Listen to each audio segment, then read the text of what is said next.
جمعیت علماء اسلام کے سربراہ مولانا فضل الرحمان کی طرف سے حکومت کے خلاف ملین مارچ کے سلسلے میں ملک بھر کی طرح مانسہرہ میں بھی ایک بڑے جلسہ عام کا انعقاد کیا گیا۔ اس موقع پر جمعیت کے کارکن ہزارہ بھر سے جلوسوں اور ریلیوں کی صورت میں جلسہ گاہ پہنچے۔ مانسہرہ پولیس نے جلسہ گاہ کے داخلی اور خارجی راستوں پر واک تھرو گیٹ لگا کر سیکیورٹی کے انتہائی سخت اقدامات کر رکھے تھے۔ جلسہ عام کے لیے چنار روڈ پر پنڈال سجایا گیا تھا اور اس سلسلے میں مانسہرہ ٹریفک پولیس نے چاک و چوبک دستوں کے ذریعے ٹریفک کے نظام کو خوش اسلوبی سے سنبھال رکھا تھا۔ جلسہ عام سے خطاب کرتے ہوئے متحدہ مجلس عمل اور جمعیت علماء اسلام فے کے سربراہ مولانا فضل الرحمان نے کہا ہے کہ صدارتی نظام کے نام پر آمریت کو رستہ نہیں دیں گے۔ انہوں نے کہا کہ 18ویں ترمیم کو ختم کرنا وفاق کو ختم کرنے کے مترادف ہے۔ اسلام آباد پر مسلط قوتیں اس نظام کو چلانے کی اہلیت نہیں رکھتی، نہ اہل حکومت کو مزید مہلت نہیں دے سکتے۔ انہوں نے مزید کہا کہ عمران خان جعلی، نقلی، خلائی اور نصب شدہ وزیر اعظم ہیں۔ میں اسٹیبلشمنٹ کو خبردار کرنا چاہتا ہوں کہ وہ جعلی اور نصب شدہ وزیر اعظم کی سرپرستی چھوڑ دیں۔ انہوں نے کہا کہ اسلام، وفاق اور جمہوریت پاکستان کے آئین کا اساسی ڈھانچہ ہیں۔ اس ڈھانچے کو چھیڑا گیا تو آئین ٹوٹ جائے گا اور نیا دستور لانا پڑے گا۔ انہوں نے کہا کہ اسٹیبلشمنٹ کی چھتری تلے مسلح تنظیموں کو کھل کر کھیلنے کی چھوٹ دی گئی۔ جب ہم مسلح تنظیموں کی سرپرستی سے منع کرتے تھے تو ہمیں غدار کہا گیا اور اب انڈیا کے دباؤ پر مسلح تنظیموں کے خلاف کارروائی کی جا رہی ہے جو کہ ہماری خود مختاری پر حرف ہے۔ انہوں نے مزید کہا کہ پاکستان کو اگر امن دینا چاہتے ہیں تو جمہوری اداروں کو مستحکم ہونے دیں اور آئین و قانون کی بالادستی قائم ہونے دیں۔ پاکستان کی معیشت زبردست خسارے کا شکار ہو گیا ہے اور ملک کی معیشت کی کشتی وہ ہچکولے کھا رہی ہے، ڈوبنے کے قریب ہے۔ دنیا آپ کو اشارے دے چکی ہے کہ آپ دیوالیہ پن کے قریب ہو گئے ہیں اور آپ کا اپنے ملک کا state bank, Asian bank, world bank تینوں یہ رپورٹیں دے رہے ہیں کہ پاکستان کی معیشت اس حد تک گر چکی ہے کہ آنے والے 2 سالوں میں اس کے دوبارہ اٹھنے کا کوئی امکان موجود نہیں ہے۔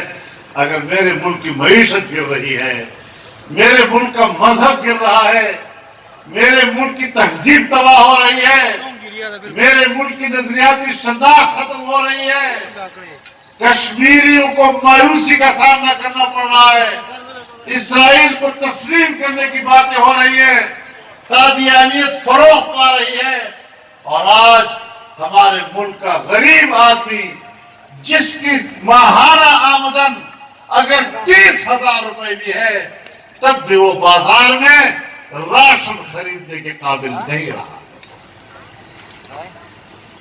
کہاں پہنچا دیا آپ نے قوم کو؟ کہتے ہیں ہمیں مہلت دو، اور وہ مہلت تو اس کو دی جائے جس کو چلنے کی طاقت تو ہو۔ تو ہم سمجھیں گے کہ ابھی یہاں تو کچھ عرصے کے بعد آپ وہاں تک پہنچ جائیں گے، تم تو اٹھنے کے قابل نہیں ہو۔ اس مفلوج طاقت کے ساتھ آپ ملک پر حکومت نہیں کر سکتے۔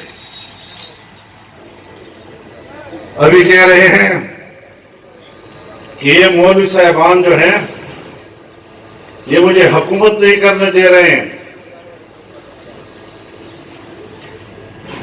کہتا ہے مجھے حکومت نہیں کرنے دے رہے ہیں۔ فضل الرحمان کہتا ہے میں 10 لاکھ لوگ اسلام آباد لاؤں گا۔ 10 لاکھ بہت تھوڑے ہیں، 10 لاکھ تو ہم ہر جلسے میں اکٹھا کر لیتے ہیں۔ مجھے احساس ہے کہ آج ملک کا عوام اس بات کا منتظر ہے کہ ہم اسلام آباد کو بند کریں اور دنیا کو بتا دیں کہ اسلام آباد پر مسلط قوتیں یہ اب مزید اس ملک کو نہیں چلا سکتی، لیکن انشاءاللہ العزیز مشورے کے ساتھ تاریخ کا تعین کیا جائے گا اور اسلام آباد ہم جائیں گے انشاءاللہ۔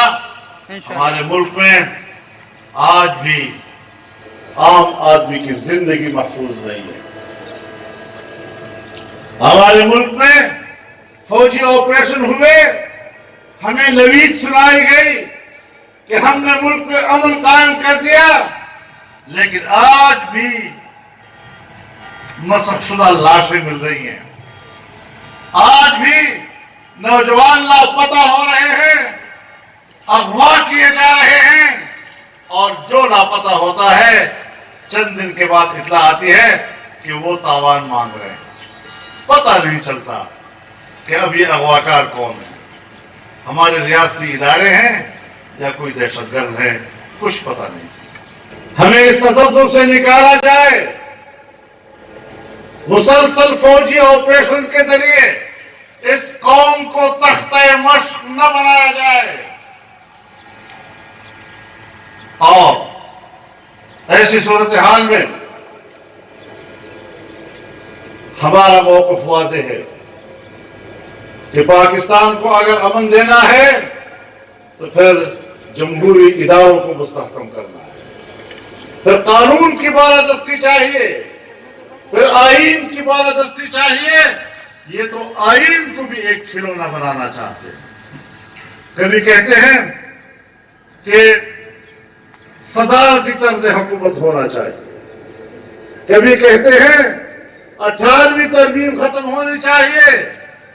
صدارتی طرز حکومت اس ملک کے لیے آمریت کا راستہ کھولنے کا راستہ ہے۔ ہم اس ملک میں آمریت کو راستہ نہیں دے سکتے، اور 18ویں ترمیم کو ختم کرنا ملک کے وفاق کا خاتمہ کرنا ہے۔ ہم اس ملک کے وفاق کو برقرار رکھنا چاہتے ہیں، کیونکہ اسلام، جمہوریت، وفاق اور پارلیمانی طرز حکومت یہ آئین کا بنیادی اور اساسی ڈھانچہ ہے، اور اس میں ایک بھی اگر گرتا ہے تو پاکستان کا آئین گرتا ہے۔ دوبارہ آپ کو دستور بنانا پڑے گا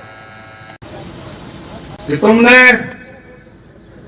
مدارس کے خلاف کیا اقدامات کیے، مدارس کے رجسٹریشن ختم کرنے کی باتیں کی، اور جب یہاں سے آپ کے راستے روکے گئے تو بھارت کے ساتھ ایک چھوٹی سی جنگ چھیڑ کر جب ان کے دباؤ پر تم نے ان کے پائلٹ کو، قیدی پائلٹ کو واپس کیا، اور اس کے دباؤ میں انہوں نے آپ سے کہا کہ پلوامہ کے واقعے کا ذمہ دار پاکستان ہے، تو تم نے اس کے دباؤ میں دوبارہ نیشنل ایکشن پلان کو حرکت میں لایا، اور اس کے نشانہ دو باتیں تھیں، ایک دینی مدارس اور دوسری کچھ مسلح تنظیموں پر پابندی۔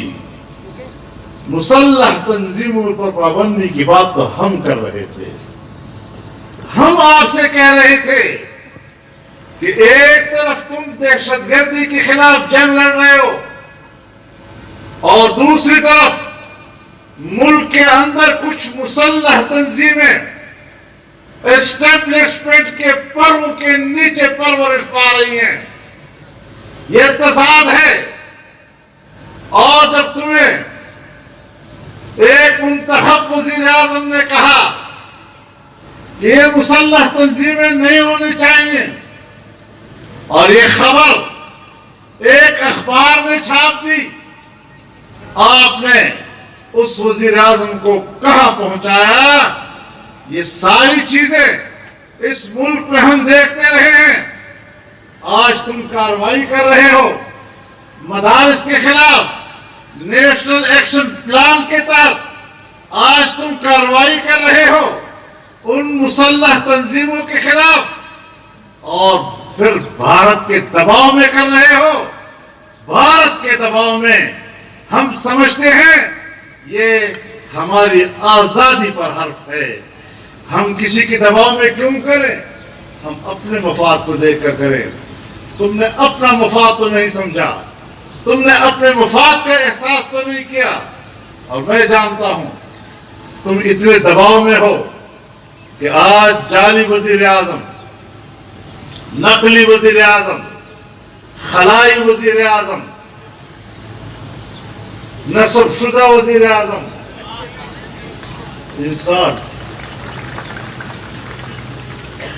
وہ کہتا ہے اگر آنے والے الیکشن میں مودی صاحب جیت جائیں تو پھر مسئلہ کشمیر حل ہو جائے گا.